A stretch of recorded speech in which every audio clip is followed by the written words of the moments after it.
আবু সাঈদ খুদরি রাদিয়াল্লাহু আনহু বলেন, নবী আলাইহিস সালাম একবার নিজের ঘর থেকে বের হয়ে এসে দেখলেন কিছু সাহাবী এক জায়গায় বসে আছে, বসে বসে আলাপ আলোচনা করছে, মুযাকারা করতেছে। নবীজি সাল্লাল্লাহু আলাইহি ওয়াসাল্লাম জিজ্ঞেস করলেন, মা আজলাসাকুম, কিসে তোমাদেরকে এখানে বসিয়েছে? তোমাদের বসার উদ্দেশ্য কি? কি মাকসাদ এখানে বসেছ? কিসের আলোচনা তোমরা এখানে করছ? সাহাবীরা জবাবে বললেন, ইয়া রাসূলুল্লাহ, ইয়া হাবিবাল্লাহ, আমরা এখানে বসেছি নাযকুরুল্লাহ ওয়া নাহমাদুহু, আমরা এখানে আল্লাহ রাব্বুল আলামিনের যিকরান শিকরান, আল্লাহ রাব্বুল আলামিনের জিকির করার উদ্দেশ্যে এখানে বসেছি, উনার প্রশংসার উদ্দেশ্যে এখানে বসেছি। আমাদেরকে দেয়া আল্লাহ রাব্বুল আলামিনের নিয়ামতগুলো সম্পর্কে আমরা আলোচনা করছি। কত কত নিয়ামত আল্লাহ তাআলা আমাদেরকে দিয়েছেন, এগুলো আমরা পরস্পর আলোচনা করে আল্লাহ রাব্বুল আলামিনের কৃতজ্ঞতা আদায় করতেছি। আর সবচেয়ে বড় পুরস্কার আল্লাহ তাআলা আমাদেরকে দিয়েছেন, ওয়ামান্না বিহি আলাইনা লিল ইসলাম, ইসলামের মতো নিয়ামত দৌলত আল্লাহ রাব্বুল আলামিন আমাদেরকে দিয়েছেন। এই জন্য বসে আমরা শুকরিয়া আদায় করতেছি। সুবহানাল্লাহ। এবার নবী আলাইহিস সালাম জিজ্ঞেস করলেন, আল্লাহি মা আজলাসাকুম ইল্লা যাক, আমি তোমাদেরকে গুরুত্ব দিয়ে জিজ্ঞেস করতেছি, আল্লাহর শপথ করে জিজ্ঞেস করতেছি, তোমরা কি এই মাকসাদে এখানে বসেছ নাকি তোমাদের অন্য কোনো মাকসাদ আছে? আমাকে একটু জানিয়ে দাও। এবার সাহাবীরা জবাব দিয়ে বললেন, ওয়াল্লাহি মা আজলাসানা ইল্লা যাক, সেই সত্য আল্লাহ রাব্বুল আলামিনের শপথ করে বলছি, আমাদের অন্য কোনো উদ্দেশ্য নাই। আমরা এখানে আল্লাহ রাব্বুল আলামিনের সন্তুষ্টির উদ্দেশ্যে, জাকিরিন শাকিরিনদের অন্তর্ভুক্ত হওয়ার উদ্দেশ্যে, সেই নিয়তেই আমরা এখানে বসেছি। এবার নবী আলাইহিস সালাম জবাব দিয়ে বললেন, মা ইন্নী লাম আস্তাহলিফকুম তুহমাতাল লাকুম ওয়ালাকিন্নাহু আতানি জিবরিল ফাআখবারানি আন্নাল্লাহা আযজা ওয়া জাল্লা ইউবাহি বিকুমুল মালাইকা।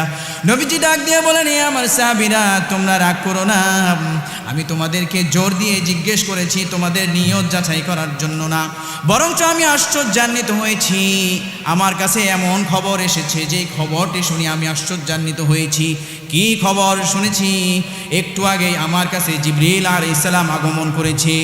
জিবরিল আলাইহিস সালাম সাইয়্যিদুল মালাইকা, ফেরেশতাদের সর্দার, যিনি আমার নিকট আগমন করেছে, আমাকে তোমাদের সম্পর্কে খবর শুনিয়েছে। আখবারানি আন্নাল্লাহা আযজা ওয়া জাল্লা ইউবাহি বিকুমুল মালাইকা, তোমাদেরকে নিয়ে আল্লাহ রাব্বুল আলামিন দুনিয়ার মধ্যে শ্রেষ্ঠতম জায়গা, আল্লাহ রাব্বুল আলামিনের সৃষ্টি জগতের শ্রেষ্ঠতম জায়গা আরশে মহল্লায় তোমাদেরকে নিয়ে ফেরেশতাদের মাঝে গর্ব করতেছেন। সুবহানাল্লাহ। দুনিয়াতে যদি কোনো অফিস আদালতে, মন্ত্রণালয়ে আমার আপনার প্রশংসাসূচক আলোচনা হয়, আমার আপনার কেমন আনন্দ লাগে? লাগে কি লাগে না? একটা অফিসে, ছোটোখাটো একটা অফিস, একটা ইউনিয়নের একটা অফিসে আলোচনা হয়েছে, অমুকে ভালো মানুষ, কীরকম আনন্দ লাগে? দুনিয়ার এই সমস্ত অফিস আদালতগুলো, এগুলো কি চিরস্থায়ী? চিরস্থায়ী নয়। যিনারা প্রশংসা করেন উনারা কি চিরস্থায়ী? না। যিনি চিরস্থায়ী, হুয়াল হাইয়্যু লা ইয়ামুত, সে আল্লাহ রাব্বুল আলামিন, সমস্ত মালিকের মালিক। উনি উনার নিকটবর্তী ফেরেশতাদের মাঝে এই ধরনের লোকদের সম্পর্কে প্রশংসাসুলভ আলোচনা করেন, গর্ব করেন। সুবহানাল্লাহ। আমি আপনি চাই না এই জিনিসটা। এই জন্য আমরা আমাদের এই নিয়তকে আমরা কি করব? বিশুদ্ধ করে নিব। তবে ইনশাআল্লাহ এই নমুনা কেন পেশ করেছেন? যেন আমরা আল্লাহ রাব্বুল আলামিনের ওই গর্বের যাদের তালিকা থাকবে, তাদের নাম, তাদের তালিকায় আমাদের নাম লিখাইতে পারি। এই জন্য আমরা খুশি না বেজার? আলহামদুলিল্লাহ বলেন আলহামদুলিল্লাহ। আমরা আশা রাখি আল্লাহ রাব্বুল আলামিন আমাদের সম্পর্কে সেখানে আলোচনা করতেছেন। নবী আলাইহিস সালামকে আল্লাহ রাব্বুল আলামিন বলছেন, আপনি উম্মতকে জানায়া দেন, আপনি উম্মতকে জানায়া দেন আমি কিভাবে উম্মতকে স্মরণ করি। নবীজি সাল্লাল্লাহু আলাইহি ওয়াসাল্লাম বলেন, আল্লাহ রাব্বুল আলামিন হাদিসে কুদসিতে বলতেছেন, ইযা যাকারানি আবদি ইযা যাকারানি আবদি যাকারতুহু, যখন আমার বান্দা আমাকে স্মরণ করে আমিও আমার বান্দাকে স্মরণ করি। সুবহানাল্লাহ। ইযা যাকারানি আবদি ওয়া ইন যাকারানি আবদি ফি নাফসি, যখন বান্দা তার অন্তরে অন্তরে আমাকে স্মরণ করে, মনে মনে স্মরণ করে, আমি আল্লাহ রাব্বুল আলামিনও তাকে যাকারতুহু ফি নাফসিহি, আমি আল্লাহ রাব্বুল আলামিনও আমার মনে মনে আমি আমার ওই বান্দাকে স্মরণ করি। সুবহানাল্লাহ। ওই বান্দা নেককার হতে হবে এরকম কোনো শর্ত নাই, ঈমানদার হইলে হবে। ওয়া ইন যাকারানি ফি মালাইন, আর যদি কোনো মজমায় তারা একসাথে বসে মানুষের সম্মুখে যদি সে আমাকে স্মরণ করে, আমার জিকির করে, আমার জিকির পরে, আমার জিকিরের আলোচনা শুনে, যাকারতুহু মালাইন ফি মালাইন খায়রিম মিনহুম, আমি আল্লাহ রাব্বুল আলামিনও আমার সামনে উপবিষ্ট যারা রয়েছে তাদের সাথে তাদেরকে নিয়ে আমি তাদেরকে স্মরণ করি। সুবহানাল্লাহ। ওয়া ইন তাকাররাবা ইলাইয়া শিবরান, বান্দা যদি আমাকে পাওয়ার জন্য তার আন্তরিকতা সদিচ্ছাটা যদি হয় এমনটা যে সে এক বিঘত পরিমাণ আমার দিকে এগিয়ে আসলো, মাজাজি অর্থ, রূপক অর্থে আল্লাহ তাআলা বলেছেন যদি তার সদিচ্ছাটা এক বিঘত পরিমাণ হয়, ওয়া ইন তাকাররাবা ইলাইয়া শিবরান তাকাররাবতু ইলাইহি দিরাআ, আমি আমার বান্দার দিকে আগানোর সদিচ্ছাটা হয় এক হাত পরিমাণ। ওয়া ইন তাকাররাবা ইলাইয়া দিরাআন তাকাররাবতু ইলাইহি বাআন, বান্দার যদি আগমনের পরিমাণটা হয়, আমাকে পাওয়ার সদিচ্ছা কষ্ট মুজাহাদা যদি তার এমনটা হয় যে সে এক হাত আমার দিকে অগ্রসর হয়েছে, আমি আল্লাহ রাব্বুল আলামিন তার দিকে 2 হাত অগ্রসর হই। সুবহানাল্লাহ। ওয়া ইন আতানি ইয়ামশি, বান্দা যদি আমাকে পাওয়ার পরিমাণটা হয় হাঁটার গতি, এই যে আজকে আপনারা হেঁটে হেঁটে মসজিদে এই মজলিসে এসেছেন, তাফসিরে এসেছেন আল্লাহর কালাম শোনার জন্য, আল্লাহর কালামের তাফসির শোনার জন্য, আপনি যে হেঁটে হেঁটে এসেছেন আল্লাহ তাআলা তারই নমুনা বলতেছেন, ওয়া ইন আতানি ইয়ামশি আতাইতুহু হারওয়ালাতান, আর যে বান্দা আমাকে পাওয়ার জন্য আমার জিকিরের দিকে, আমার শিকরের দিকে হেঁটে হেঁটে অগ্রসর হয়, আমি আল্লাহ রাব্বুল আলামিন তার দিকে দৌড়ে দৌড়ে আসি। সুবহানাল্লাহ। এজন্য খুশি হওয়ার দরকার আছে না? আর খুশি হইলে মুমিন বান্দা কি করে? আলহামদুলিল্লাহ বলে শুকরিয়া আদায় করে। কেননা মুমিন বান্দার আনন্দ প্রকাশের ভাষাই এটা। এটা কে শিখাইছেন? কে? আল্লাহ শিখাইছেন। এই জন্য বলে আলহামদুলিল্লাহ। এই ভাষা ছোট্ট একটি কথা, এই কথাটি বলার জন্য 1 সেকেন্ডের মতো সময় লাগে, কিন্তু আলহামদুলিল্লাহ কত ওজনদার। নবী আলাইহিস সালাম বলেন, ইযা আন'আমাল্লাহু আলা আবদিন নি'মাতান ফাশাকারা ওয়া ক্বালা আলহামদুলিল্লাহ, যখন বান্দাকে আল্লাহ রাব্বুল আলামিন কোনো নিয়ামত দেন, হোক সেটা দুনিয়াবি অথবা দ্বীনি, যখন কোনো নিয়ামত দেন আর বান্দা শুকরগুজার হয়ে শুকরিয়া স্বরূপ সে বলে আলহামদুলিল্লাহ, বলেন না আলহামদুলিল্লাহ, কানাল্লাযী আ'তাহু আফদালা মিম্মা আখাযা, আমি আল্লাহ রাব্বুল আলামিন তাকে যেই নিয়ামতটা পেয়ে সে শুকরিয়া আদায় করছে তার চাইতেও বহু গুণে উত্তম, তার চাইতেও বহু গুণে পরিমাণে বেশি আমি আল্লাহ রাব্বুল আলামিন তার জন্য বরাদ্দ করে দেই। সুবহানাল্লাহ। وَإِذْ تَأَذَّنَ رَبُّكُمْ لَئِن شَكَرْتُمْ لَأَزِيدَنَّكُمْ وَلَئِن كَفَرْتُمْ إِنَّ عَذَابِي لَشَدِيدٌ। হে নবী, আপনি জানিয়ে দেন আপনার রব আযান দিতেছেন, আহ্বান করতেছেন। ওয়াইদ তাআযানা রাব্বুকুম লাইন শাকারতুম, যদি তোমরা কৃতজ্ঞতা আদায় করো, কৃতজ্ঞ হও, লাযীদান্নাকুম, আমি বৃদ্ধি করে দিব। দুনিয়ার ব্যাপারে যদি কৃতজ্ঞতা আদায় করো, দুনিয়া বৃদ্ধি করে দিব। আখিরাতের ব্যাপারে যদি কৃতজ্ঞতা আদায় করো, তবে আমি আখিরাতকেও বৃদ্ধি করে দিব।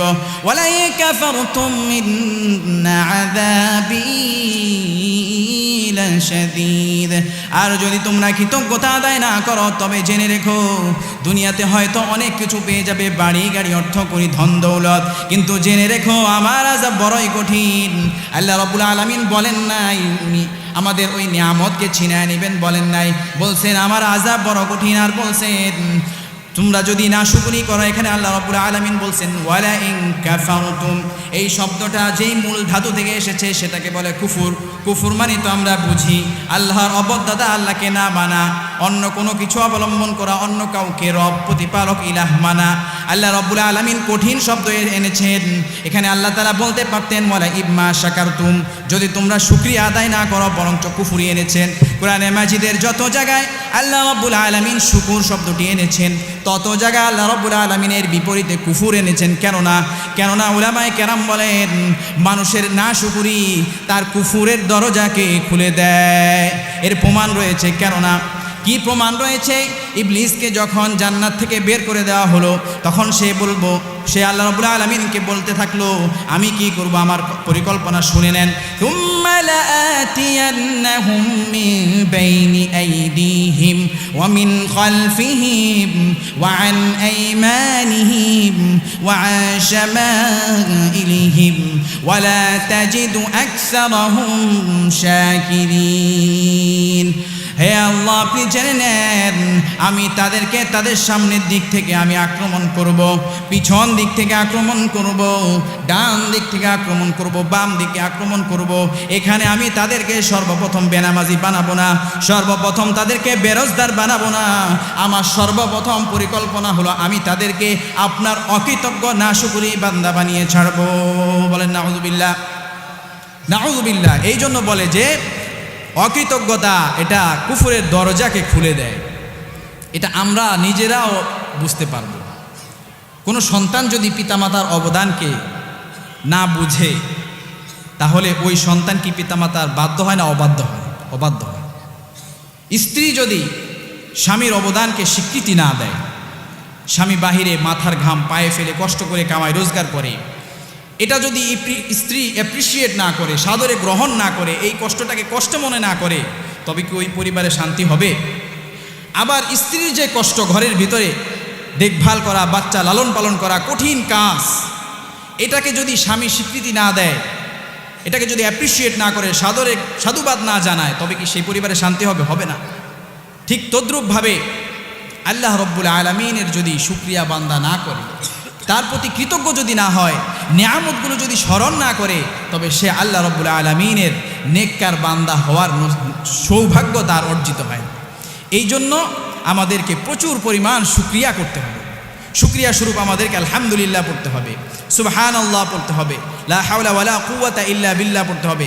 এই ধরনের যত জিকির আছে এগুলোকে আল্লাহ রাব্বুল আলামিনের দেয়া নিয়ামতগুলোকে স্মরণ করে আমরা যখন শুকরিয়া আদায় করব, তবে আমরা জাকিরিন শাকিরিনদের তালিকায় আমাদের নাম লিখাই দেব। এই জন্য আবার বলেন না আলহামদুলিল্লাহ। আল্লাহ রাব্বুল আলামিন নবী আলাইহিস সালামের মাধ্যমে আমাদেরকে জানায় দিয়েছেন আলহামদুলিল্লাহ, আলহামদুলিল্লাহি তামলাউল মিজান ওয়া সুবহানাল্লাহি ওয়াল হামদুলিল্লাহি তামলাআন, আই তামলাউ মা বাইনাস সামাই ওয়াল আরদ। আলহামদুলিল্লাহ উচ্চারণটা খুবই ছোট, বাক্যটা খুবই ছোট, কিন্তু এর ওজন তোমরা জানো নাকি কত ওজনদার হতে পারে? একটা আলহামদুলিল্লাহ কি পরিমাণ ওজনদার হতে পারে এটা তোমরা জানো নাকি?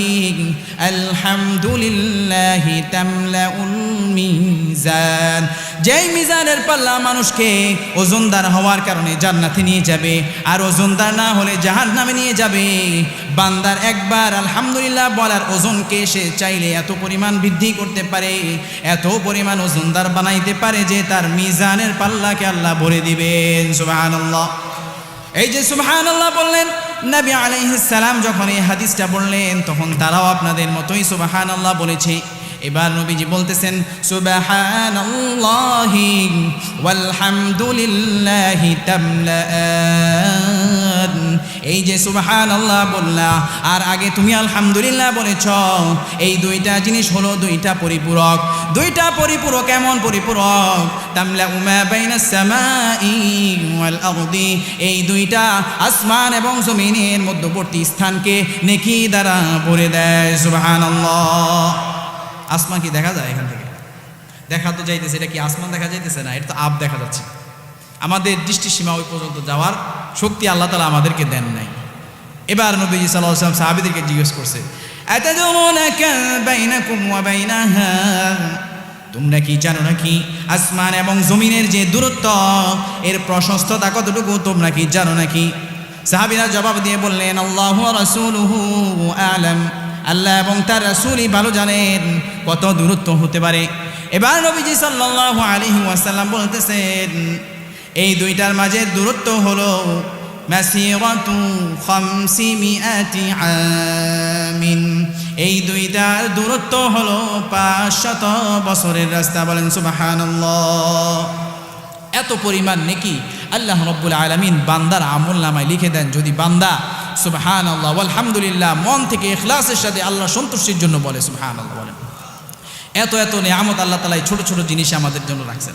আমাদের একটা জিন্দেগি আছে, আসল ঠিকানা, দীর্ঘদিন আমাদের সেখানে থাকতে হবে। আমাদের সেখানে অনেক প্রচুর পরিমাণে কি এই নেকিগুলোর আমাদের অনেক দরকার আছে না নাই? এই জন্য আমরা এখানে এসেছি। আমরা যদি সৌভাগ্যবান হতে চাই তবে অবশ্যই আমাদেরকে এখানে বসতে হবে, আমাদেরকে এখান থেকে পুরস্কার নিয়ে যেতে হবে, ঠিক কিনা বলেন? এই জন্য এই মজমা চলতে থাকবে ইনশাআল্লাহ। আমাদের ওনারা আলোচনা করবেন, কোরআন হাদিস থেকে আলোচনা করবেন, প্রতিটি হরফে 10টা করে নেকি পাওয়া যাবে, আরও এরকমভাবে নেকি বাড়তে থাকবে। আল্লাহ রাব্বুল আলামিন খালি মাল্টিপ্লাই করে বাড়িয়ে দেন। এই জন্য আমরা এখানে বসবো, আলোচনা শুনবো এবং আল্লাহর কাছে মনে মনে দোয়া করব, বিভিন্ন জিনিস চাবো, বিশেষভাবে আমরা হেদায়েত চাবো, উম্মতের শান্তি প্রশান্তি চাবো, কেননা এই মজমা থেকে দোয়া কবুল হয়। আল্লাহ রাব্বুল আলামিন এই মজমা সম্পর্কে হাদিসে বলেন, ফেরেশতারা প্রথমে ঘোষণা দেয়, ফেরেশতারা যারা এখানে বসে মজমা শেষ করে যখন চলে যাইতে থাকে তখন ফেরেশতারা তাদের উদ্দেশ্যে বলতে থাকে ফায়ুকালু কুমু কাদ গাফারাল্লাহু লাহুম, এতক্ষণ বসে বসে কোরআন হাদিসের আলোচনা শুনেছ, এখন তোমরা উঠে যাচ্ছ, তবে তোমরা সুসংবাদটা নিয়ে যাও। কুমু কাদ গাফারাল্লাহু লাহুম, কুমু কাদ গাফারাল্লাহু লাকুম, আল্লাহ রাব্বুল আলামিন তোমাদের গুনাহগুলোকে মাফ করে দিয়েছেন। সুবহানাল্লাহ। ওয়াবুদ্দিলাত সাইয়্যাতুকুম হাসানাত, শুধু তাই নয়, গুনাহগুলো যেখানে ছিল যেই পরিমাণে ছিল আল্লাহ রাব্বুল আলামিন তোমাদের আমলনামায় সেই পরিমাণ নেকি লিপিবদ্ধ করে দিয়েছেন। সুবহানাল্লাহ। ওয়া ইয়াকুলুল্লাহু সুবহানাহু ওয়া তাআলা أعطيتهم ما سألوا وأجرتهم مما استجاروا, যারা এখানে বসেছে, যেই উদ্দেশ্যে বসেছে, যেই জিনিসগুলো দোয়া করেছে, আমি আল্লাহ রাব্বুল আলামিন তাদের সমস্ত প্রকার হালাল চাওয়াগুলো, নিয়তগুলো, ইচ্ছাগুলো, আশাগুলো মাস্তাজারু, আমি আল্লাহ রাব্বুল আলামিন তাদেরকে ওই সমস্ত জিনিস থেকে মুক্ত করে দিলাম। সুবহানাল্লাহ। এত আসতে বললে হইব, এত বড় পুরস্কার বলছেন সুবহানাল্লাহ এমনভাবে, এত বড় পুরস্কারে মনে হয় খুশি হন নাই। চূড়ান্ত খুশি তো সেটাই, দুনিয়ার ধন দৌলত বাড়ি গাড়ি অর্থ করি এগুলো চূড়ান্ত খুশির জিনিস না, এগুলো শেষ হয়ে যাবে, আরেকজনের জন্য থেকে যাবে। নবী আলাইহিস সালাম বলতেছেন ইয়াকুলুল আব্দু মালি মালি, বান্দা বলে আমার ধন দৌলত, আমার মাল, আমার গাড়ি বাড়ি সব। ইয়াকুলুল আব্দু মালি মালি, বান্দা বলে আমার ধন দৌলত বাড়ি গাড়ি অর্থ করি। ইন্নামা লাহু মিন মালিহি সালাসুন, প্রকৃত অর্থে তার মাল হলো 3টি। মা আকালা ফাআফনা আও লাবিসা ফাআবলা আও আ'তা ফাকতানা, 3টা মালই তার প্রকৃত মাল। ওয়ামা সিওয়া যালিকা ফাহুয়া যাহিবুন, এছাড়া যা রয়েছে এগুলো তার নয়। ওয়া তারিকুহু লিন্নাস, সেগুলো মানুষের জন্য থেকে যাবে, ঠিক কিনা বলেন? 3টা মাল হলো যা সে খেয়েছে, খেয়ে নিজে উপকৃত হয়েছে, নিজের পেটে সে ভরেছে, উপকৃত হয়েছে। আও লাবিসা ফাআবলা, যেটা সে পরিধান করে পুরানো বানিয়ে ফেলেছে, ছিঁড়ে ফেলে গিয়েছে, সেটা তার মাল, যেটা সে ব্যবহার করে ফেলেছে। এবং সেটা মাল, সেই মাল তার, যেটা সে আখিরাতের জন্য সঞ্চয় করার উদ্দেশ্যে ফি সাবিলিল্লাহ, আল্লাহর রাস্তার যতগুলো খাত আছে সেই সমস্ত খাতগুলো মসজিদ এবং মাদ্রাসা, এতিম মিসকিন অসহায় বিধবা তাদেরকে দান করেছে, এগুলো হলো তার মাল। এছাড়া যা আছে সেগুলো তার মাল নয়, ঠিক কিনা বলেন? সব থেকে যাবে। এই জন্য এই মালের ব্যাপারে তো শুকরিয়া আমরা আদায় করবো হালাল পন্থায় যেটা এসেছে। পাশাপাশি সবচেয়ে বড় সম্মান, ইজ্জত, সবচেয়ে বড় দামি যেটা, সেটা ইসলাম এবং ঈমান, এই জিনিস যে আল্লাহ তাআলা দান করছেন, এই জন্য আল্লাহ তাআলার দরবারে শুকরিয়া আদায় করব। ঠিক আছে তো ইনশাআল্লাহ? এই জন্য আমরা শুকরিয়া আদায় করব, এখানে বসবো, এখানে বসে নিজেদের চাওয়া পাওয়াগুলো আল্লাহর কাছে পেশ করব, মনোযোগের সাথে শুনবো, হেদায়েতের আলো নিয়ে যাব। আল্লাহ রাব্বুল আলামিন আমাদেরকে বুঝার এবং আমল করার তৌফিক দান করেন।